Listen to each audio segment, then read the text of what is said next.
အားလုံးပဲမင်္ဂလာပါခင်ဗျာဒီနေ့ဆရာအနေနဲ့တင်းနှင်းသားများကိုစင်ဆာတွေအကြောင်းကိုဆက်လက်ပြီးတော့ရှင်းပြပေးသွားမှာဖြစ်ပါတယ်စင်ဆာတွေကိုတစ်ခုချင်းစီရှင်းပြပေးဖို့ကြိုးစားပါဦးမယ်တည်တည်ချာချာကြည့်ကြပါစောက်ထဲမှာပြန်ပြီးတော့အသေးစိတ်ရေးထားကြပါကဲစလိုက်အောင်ဆရာတို့အရင်တုန်းကသင်ခန်းစာလေးထဲမှာLED လေးတွေကိုသုံးခဲ့ပြီးပါပြီ MicroBit မှာငကူကပါလာတဲ့ LED အလုံးစိတ်ကိုသုံးပြီးတော့ဆရာတို့စာတွေရေးတယ်ရုပ်ပုံလေးတွေဖန်တီးတယ်စာတွေမဆန်းတော့ရင် scroll လုပ်တယ်ဒီနည်းနဲ့ဆရာတို့ LED တွေကိုအသုံးပြုခဲ့ပါတယ်စင်ဆာရှိထဲမှာပါတဲ့ LED လေးတွေကိုကြတော့ဆရာတို့ဘယ်လိုသုံးကြမလဲတစ်ချက်လောက်ကြည့်ရအောင်အဲ့တော့စင်ဆာရှိထဲမှာပါတဲ့ LED တွေသုံးဖို့အတွက်ဆိုလို့ရှိရင်သုံးရတာအရန်လွယ်ပါတယ်ဆရာတို့ပထမဆုံးစင်ဆာရှိလိုပါတယ်စင်ဆာရှိကိုဆရာတို့ကဒီမှာပုံမှာပြထားတဲ့အတိုင်းပဲစင်ဆာရှိကပင်နေနဲ့ LED နဲ့ကိုချိန်ပေးရမှာဖြစ်ပါတယ် LED မှာပင်၃ချောင်းပါပါတယ်အဲ့ဒီပင်၃ချောင်းက GVS ဆိုတဲ့ပင်လေး၃ချောင်းဖြစ်ပါတယ် G က ground ပါ V ကတော့အပေါင်း voltage ပေးရမယ်ပင်ဖြစ်ပြီးတော့ S ကတော့ဒီ sensor ပါသူ့ကို signal ပေးရမယ်နေရာလေးဖြစ်ပါတယ်ပင်လေးဖြစ်ပါတယ်အဲ့တော့ power နဲ့ ground ကတော့ electronic ပစ္စည်းအားလုံးကိုပေးရမှာပါအဲ့တော့ ground ကို ground နဲ့ချိန်မယ် G ကိုဒီ LED မှာပါတဲ့ G ကိုဒီမှာပါတဲ့ G နဲ့ချိန်မယ်စင်ဆာရှိရ G နဲ့ချိန်ပြီးတော့ LED မှာပါတဲ့ V ကိုတော့စင်ဆာရှိမှာပါတဲ့ V နဲ့ချိန်မှာဖြစ်ပါတယ်အဲ့တော့ ground ကစင်ဆာရှိမှာအမဲရောင်တန်းဖြစ်မယ် V ကအနီရောင်အတန်းတွေကဖြစ်မယ်အဲ့တော့ ground အားလုံးကိုအမဲရောင်တန်းတွေကကြိုက်တဲ့ပင်နဲ့ချိန်လို့ရတယ်နောက်တစ်ခုက V ကိုလည်းအနီအတန်းတွေကကြိုက်တဲ့ပင်နဲ့ချိန်လို့ရပါတယ်ဒီ S ပင်ကတော့ program ရေးမဲ့ပင်ဖြစ်ပါတယ် power ပေးထားပေမဲ့ LED ကမလင်းပါဘူး S ပင်ကနေပြီးတော့ဖွင့်ပေးလိုက်မှမီးလင်းသွားမှာဖြစ်ပြီးတော့ပိတ်ပေးလိုက်လို့ရှိရင်ပြန်ပိတ်သွားမှာဖြစ်ပါတယ်အဲ့တော့ S ပင်ကိုဘာနဲ့ချိန်ရမလဲဆိုတော့ဒီ MicroBit မှာပါတဲ့ပင်တွေနဲ့ချိန်ရမှာဖြစ်ပါတယ်အဲ့ဒီပင်တွေနဲ့ချိန်တဲ့အခါမှာ0 1 2ကလွင်ကျန်တဲ့ပင်တွေနဲ့ချိန်ရမှာခက်ခဲတဲ့အတွက်ကြောင့်လောလောဆယ်ရှိနဲ့ချိန်ထားတာဖြစ်ပါတယ်0 1 2နဲ့ချိန်ချင်တယ်ဆိုလဲမိချောင်းအသွားပုံရှိတဲ့ alligator clip လေးတွေသုံးပြီးတော့ချိန်နိုင်ပါတယ်အဲ့တော့တကယ်လို့ MicroBit နဲ့တန်းချိန်မယ်ဆိုလို့ရှိရင် MicroBit ရဲ့ ground နဲ့ G နဲ့ချိန်မယ် MicroBit ရဲ့ 3V နဲ့ V နဲ့ချိန်မယ်ဒီ S ကို MicroBit ရဲ့ပင်တွေက0ရဲ့1ရဲ့2ရဲ့တွေကကိုကြိုက်တဲ့ပင်တစ်ခုခုနဲ့ချိန်ပါဒီမှာကတော့0နဲ့ပဲချိန်ပြထားပါတယ်လွယ်အောင်လို့အဲ့တော့0နဲ့ချိန်လိုက်ပြီဆိုလို့ရှိရင်ဒီ0ကဒီ MicroBit က0နဲ့အတွင်းထဲမှာချိန်ထားပါတယ်ဒါကြောင့်မို့လို့ပင်0နဲ့ချိန်ထားတာဖြစ်ပါတယ်အဲ့ဒီပင်0ကိုသာ program ရေးပြီးဖွင့်ပေးပိတ်ပေးနိုင်လို့ရှိရင်ဒီ LED မီးလုံးလေးဖွင့်လိုက်ပိတ်လိုက်ဖြစ်သွားမှာဖြစ်ပါတယ်အားလေးတွေသူဘယ်လိုရေးလဲဆရာတို့ပြီးရင်ကြည့်ပါမယ်အဲ့တော့ program ရေးတဲ့အချိန်မှာတော့ဒီ MicroBit ကိုရှိနဲ့တွဲထားကြမလို့ပါဘူး MicroBit ကိုတည်တံ့ဖြုတ်ယူပြီးတော့ကျိုးနဲ့ချိန်ပြီးပုံမှန်တိုင်း program ရေးမယ် program ဝင်သွားတဲ့ချိန်ကြလို့ရှိရင်ရှိထဲမှာဝင်ဆိုင်ပြီးတော့ရှိကို power ပေးပါမယ်ရှိထဲမှာဝင်ဆိုင်လိုက်တဲ့အချိန်မှာ MicroBit ကိုကွန်ပျူတာနဲ့ချိန်ထားတဲ့ကျိုးကိုတတ်ထားကြမလို့ပါဘူးဖြုတ်ထားမှာဖြစ်ပါတယ်အဲ့ချက်အရေးကြီးပါတယ် MicroBit ကရှိရပေးတဲ့ဒီ power ကိုယူပြီးအလုပ်လုပ်မှာဖြစ်ပါတယ်ရှိကိုတော့ဘယ်က power ပေးမလဲဆိုတော့ power ပေးနည်းနှစ်ခုရှိပါတယ် external battery pack အကြီးကနေရှိမှပါလာတဲ့ external battery pack အကြီးကနေပြီးတော့ DC power ခေါင်းကနေတစ်ဆင့် power ပေးပါမယ်ဒါမှမဟုတ်လို့ရှိရင် ဖုန်း adapter အားသွင်းကြိုးလိုဟာမျိုးနဲ့ဒီမှာ Android ခေါင်းပြားနဲ့ဒီမှာအားသွင်းပါမယ်စီတိုင်းမဟုတ်ပါဘူး Android ခေါင်းတစ်ချမ်းပြတဲ့ USB အမျိုးအစားကိုသုံးမှာဖြစ်ပါတယ်ဒါဆိုလို့ရှိရင် MicroBit က program ရေးထားတဲ့အတိုင်း ဒီကပင်တွေအဖွင့်ပိတ်ဖြစ်သွားပြီးတော့ LED မီလေးအလင်းမောင်အလင်းအပိတ်ဖြစ်လာပါလိမ့်မယ်အဲ့လေးကိုဘယ်လိုရေးလဲကြည့်အောင်ဒီ MicroBit မှာတော့ advanced တွေကိုသွားရမှာဖြစ်ပါတယ်ပင်တွေကို control လုပ်မှာဖြစ်တဲ့အတွက်ကြောင့် advanced တွေကပင်ကိုရွေးလိုက်ပါပင်ထဲမှာနှစ်မျိုးရှိပါတယ်ပင်တွေကိုသုံးတဲ့ချိန်မှာဘာအနေနဲ့သုံးလို့ရလဲအဲ့တော့ကွန်ပျူတာတစ်လုံးရဲ့အဓိကအလုပ်တွေကိုဆရာပြောပြခဲ့တာရှိပါတယ်ကွန်ပျူတာတစ်လုံးရဲ့အဓိကအလုပ်တွေက input တွေဖတ်မယ်အထဲမှာ store လုပ်မယ် process လုပ်မယ် output တွေကိုလည်း store လုပ်မယ်ပြီးရင် output တွေကိုပြန်ထုတ်ပေးမယ်ဒီလေးခုဆောင်ရွက်ပေးနိုင်ရင်ကွန်ပျူတာဖြစ်ပါတယ်အဲ့တော့ MicroBit မှာ input အနေနဲ့ဒီ pattern တွေကိုသုံးမယ်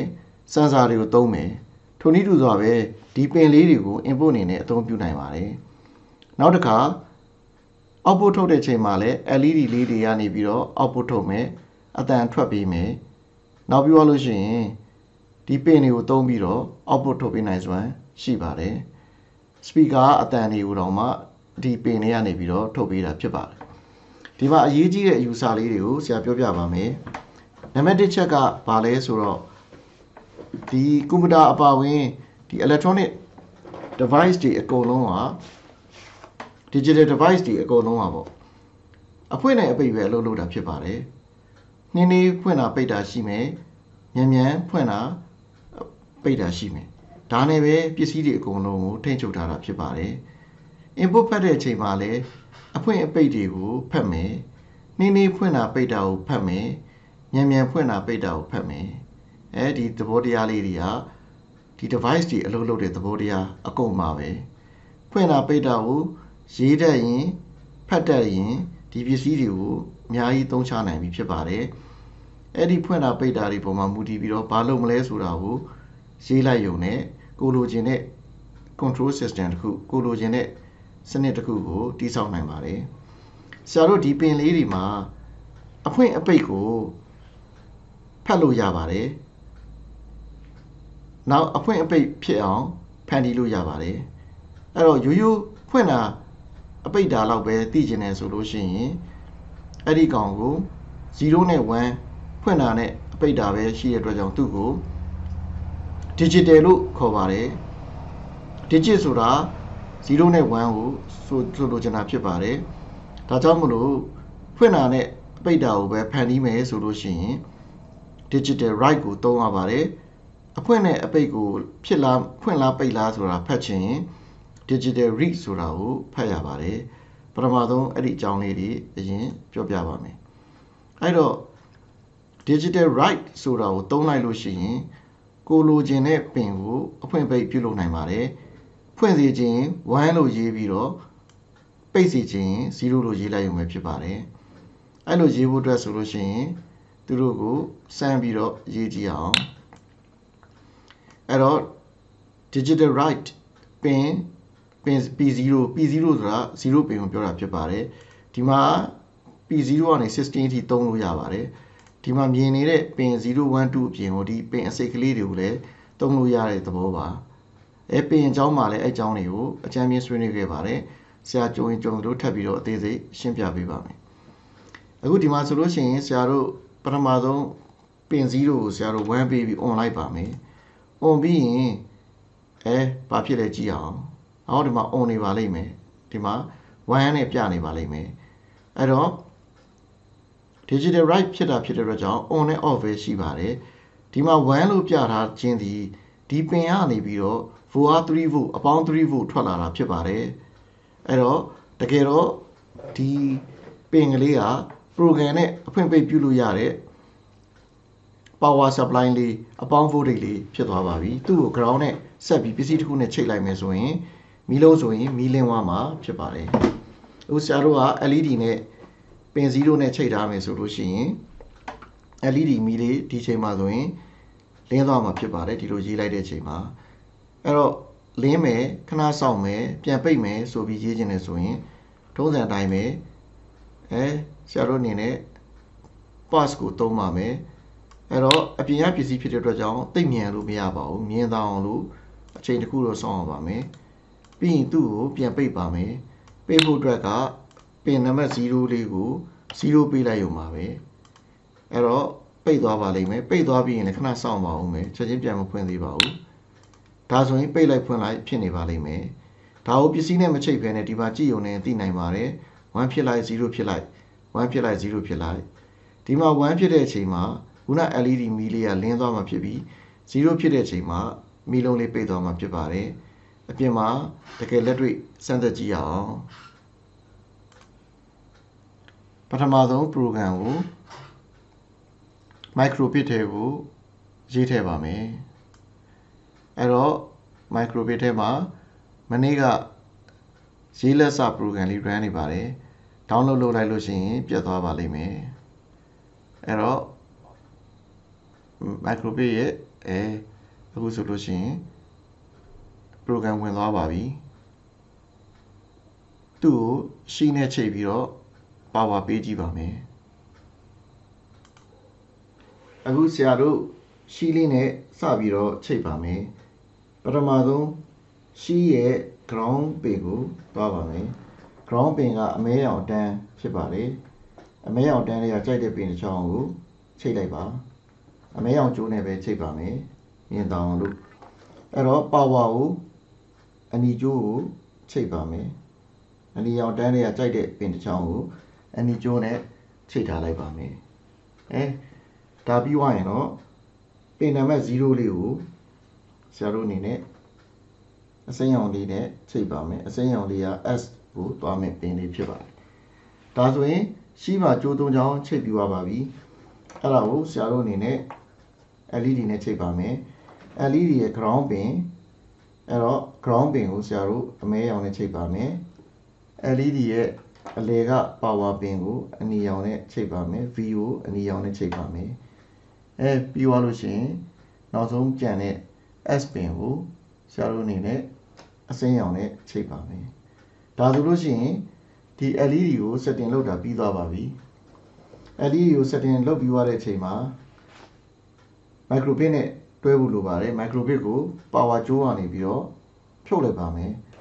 ကွန်ပျူတာနဲ့ချိန်မထားတော့ပါဘူး MicroBit ကိုရှီးတဲ့ကိုစိုက်လိုက်ပါမယ်စိုက်တဲ့အချိန်မှာမှားတဲ့တာကပြောင်းပြန်ဖြစ်သွားတဲ့တာပါ LED 25လုံးကိုအပေါ်မှာထားပြီးတော့ချိန်ပါပြီးရင်သူ့ကို power ပေးလိုက်ရင်အလုပ်လုပ်မှာဖြစ်ပါတယ်ဆရာတို့သူ့ကို power ပေးပါမယ်အဲ့တော့ဆရာတို့ USB ကြိုးနဲ့ပဲပေးပါမယ် battery pack နဲ့ပေးလည်းရပါတယ်ဒါဆိုရင်ခုန program ရေးတဲ့အတိုင်းဖွင့်လိုက်ပေးလိုက်ဖြစ်သွားပြီဖြစ်ပါတယ်အဲ့တော့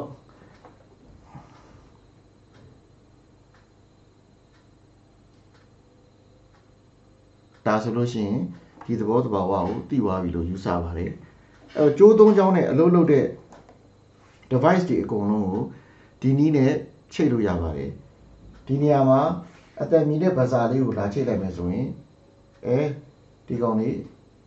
အသက်မြည်မှာဖြစ်ပါတယ်မီးလင်းတဲ့ကောင်လေးကိုချိတ်လိုက်မယ်ဆိုရင်မီးလင်းလာမှာဖြစ်ပါတယ်တခြား LED တွေလည်းဒီသဘောတိုင်းအလုပ်လုပ်မှာဖြစ်ပါတယ်